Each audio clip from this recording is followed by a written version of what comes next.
नदिया जिले के रानाघाट में बीजेपी के विरोध मार्च को लेकर भारी तनाव उत्पन्न हो गया। अतिरिक्त पुलिस अधीक्षक कार्यालय के सामने पुलिस द्वारा लगाए गए बैरिकेड को लेकर बीजेपी कार्यकर्ताओं और पुलिसों के बीच धक्का मुक्की हुई। विरोध मार्च के दौरान बीजेपी कार्यकर्ता अतिरिक्त पुलिस अधीक्षक के दफ्तर में घुसने की कोशिश कर रहे थे। पुलिस ने बसों से बैरिकेड बनाकर उन्हें रोकने की कोशिश की, लेकिन बीजेपी समर्थक बैरिकेड तोड़कर अंदर घुसने की कोशिश करते हैं। इसी दौरान पुलिस और बीजेपी कार्यकर्ताओं के बीच धक्का मुक्की शुरू हो जाती है और माहौल कुछ समय के लिए उत्तेजित हो उठता है। शनिवार की शाम राज्य में नौकरी घोटाले समेत विभिन्न भ्रष्टाचार के मुद्दों को लेकर राज्य बीजेपी अध्यक्ष सुकांत मजूमदार के नेतृत्व में इस विरोध मार्च का आयोजन किया गया था। रानाघाट के विश्वासपारा इलाके से यह मार्च शुरू हुआ और फिर अतिरिक्त पुलिस अधीक्षक के कार्यालय के सामने पहुंचकर हंगामा हुआ।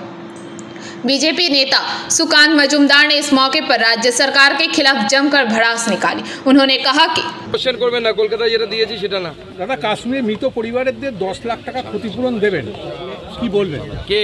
রাজ্য সরকার। দেখুন, রাজ্য সরকারের এত পরে সম্বিত ফিরে পেয়েছে, তো 10 লাখ টাকা করে দেওয়ার কথা তিনি মুর্শিদাবাদের ক্ষেত্রেও ঘোষণা করেছিলেন, এক্ষেত্রেও ঘোষণা করেছেন।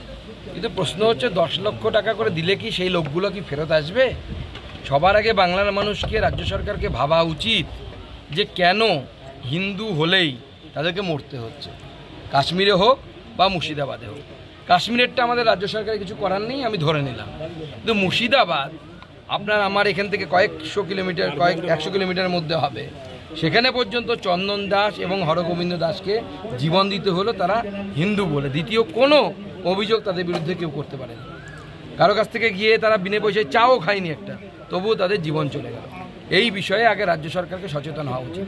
গতকাল আমডাঙ্গাতে ব্যারাকপুর লোকসভার অন্তর্গত, বারাসত পুলিশ স্টেশনের অন্তর্গত, বারাসত সাব ডিভিশনের অন্তর্গত, এবং সেখানে পর্যন্ত এরকম হিন্দুদের প্রাণ যাওয়ার মতো উপক্রম হয়েছিল। আইসি কোনো রকমে বাঁচিয়েছে, এবং পুলিশ যদি না থাকতো, কয়েক হাজার পুলিশ নামানো হয়, তার ফলে হিন্দুদের প্রাণ বাঁচে। পশ্চিমবঙ্গে যদি হিন্দুরা সুরক্ষিত না হয়, তাহলে পশ্চিমবঙ্গে বাঙালি হিন্দুরা যাবে কোথায়? তারা আলাদা একটা ল্যান্ড দেওয়া হোক পশ্চিমবঙ্গের মধ্যেই, মমতা ব্যানার্জি ঘোষণা করে দিক এটা হিন্দুদের জন্য, আর বাদ বাকিটা উনি ওনার দুধেল গায়েদের জন্য দিয়ে দেবেন। স্বরাষ্ট্র মন্ত্রকের নির্দেশে রাজস্থান, পাঞ্জাব থেকে পাকিস্তানিদের বের করে দিলেও পশ্চিমবঙ্গের পক্ষ থেকে এখনো পর্যন্ত কোনো রকম কিছু উদ্যোগ নেওয়া হয়নি, কি বলবেন? এখন মাননীয় মুখ্যমন্ত্রী বুঝতে পারছেন না কাকে বের করবেন আর কাকে রাখবেন। ওনার মন্ত্রিসভাতেই কত পাকিস্তানি তার ঠিক নেই, তো কাকে ঢাকবেন আর কাকে বের করবেন? ও তো ছক বাজতে গা উজাড় হয়ে যাওয়ার মতো অবস্থা হবে। পশ্চিমবঙ্গে পাকিস্তানিদের সংখ্যাটা বেড়ে গেছে, কেউ ভিসাতে পাকিস্তানি নাও হতে পারে, মনোভাবে পাকিস্তানি অনেক সংখ্যা। Bureau report, PBTV news.